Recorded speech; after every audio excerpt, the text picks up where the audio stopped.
The Top Gear presenter is almost the perfect job.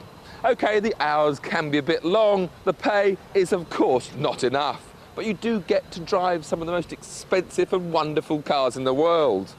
But then they ask you to drive this.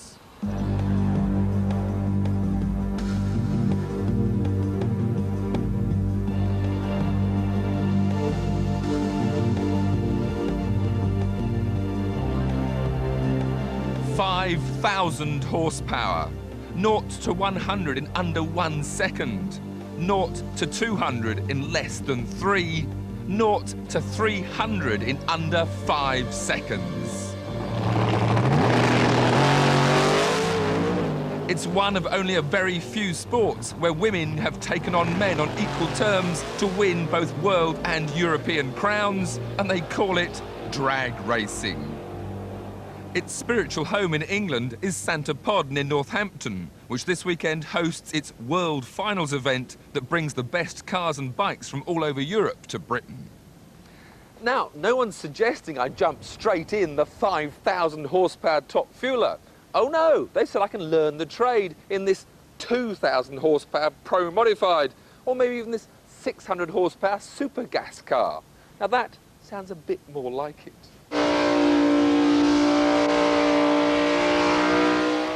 But drag racing isn't just about blasting up a quarter-mile straight. First, there's the tyre-warming burnouts. Now, in order to keep a check on the state of my nerves, I've had a heartbeat monitor fitted. Now, when I'm at home watching television, my heart rate's about 52. It's already up to 83, and if it gets anywhere near 200, I'm going home. Ear-splitting Loudon boomer is Peter Lane's much-modified Chevrolet Camaro, a space-frame chassis with a 7.6-litre V8, providing 654 horsepower running on racing petrol, which can cover the quarter-mile in under 10 seconds.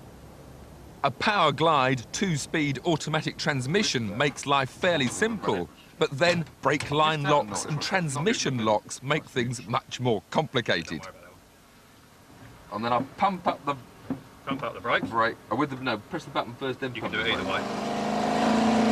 Burnout done. Time for my first run.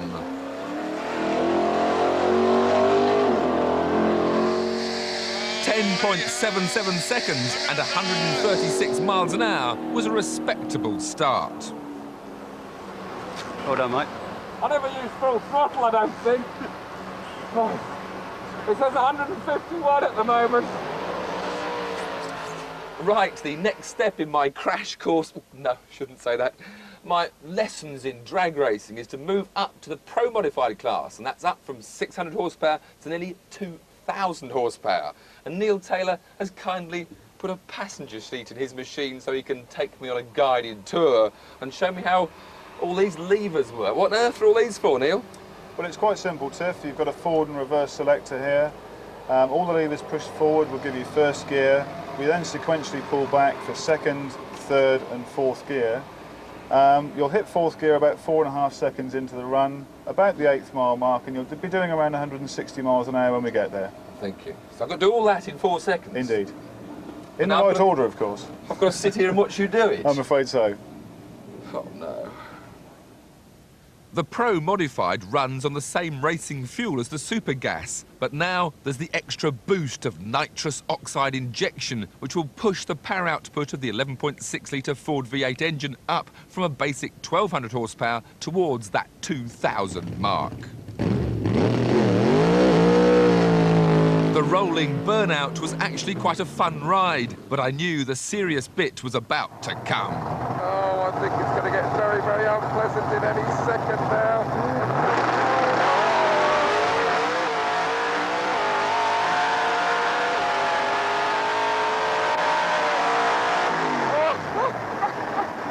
Oh, no smoking. Oh, I want to go home immediately.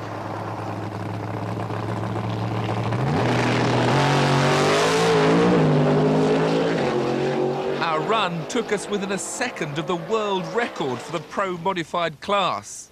We stopped the clocks at 7.40 seconds and 188 miles an hour, and I laid claim to the fastest passenger run ever.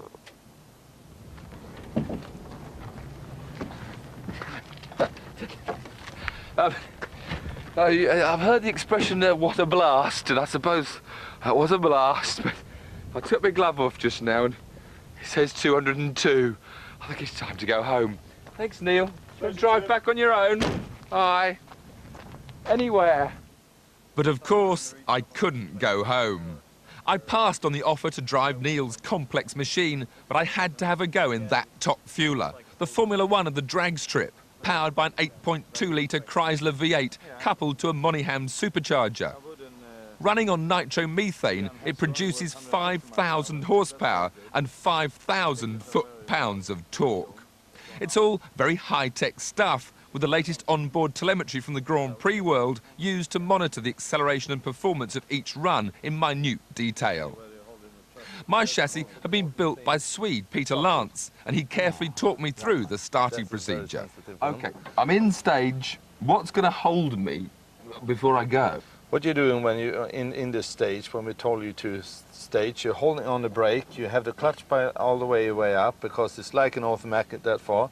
You're holding, when you can see the yellow light and green, you just hit the throttle pedal as hard as you can, like you hate it. And then you're on, either way you run it full out or you off it. So if you're off the throttle, you can never go on it again, because then you're going to break everything. So it's either off or on. Simple. Simple. OK, let's hear this wonderful engine start up. Yeah, let's see. First, a demonstration of what I hoped to achieve. The burnout, and then the run. Not a full run, just a 1 second blast to taste the power. I felt surprisingly calm, cocooned in the cosy cockpit. I would never do this again, but I really wanted to do it now.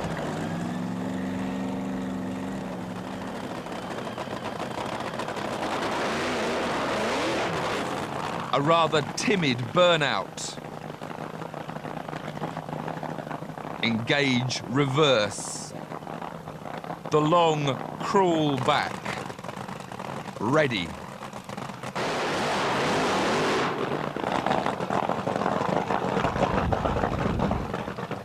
The effect was like the firework that failed to fire, and I wasn't allowed to reignite it. The telemetry showed I'd only managed to get the throttle 90% open before the violence of the takeoff made my foot jump off the pedal.